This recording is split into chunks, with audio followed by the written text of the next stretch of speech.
ఏట సన్యసించి ఆసీతు హిమాచల పర్యంతము పర్యటించి అందరినీ తన ప్రౌఢమైనటువంటి వాదనతో అవైదికమును ఖండించి మొత్తం దేశంలో ఉన్నటువంటి వాళ్ళందరినీ ఒకే సిద్ధాంతం కిందకి తీసుకొచ్చి అందరినీ భగవద్భక్తి అన్న ఛత్ర ఛాయల్లో నిలబెట్టినటువంటి ఆ ఒంటరి సన్యాసి ఉన్నాడే, అది మాత్రం అత్యద్భుతమైన సాధించినటువంటి సాధితం.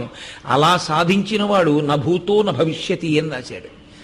కాబట్టి శంకర భగవత్పాదులు సాధించినటువంటి విజయం అంత తేలిక కాదు.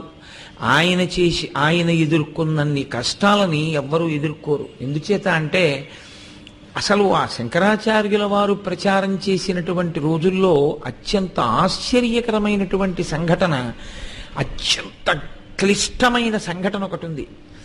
బ్రహ్మగారి భార్య సరస్వతీదేవియే ఇక్కడ సరసవాణిగా వచ్చింది.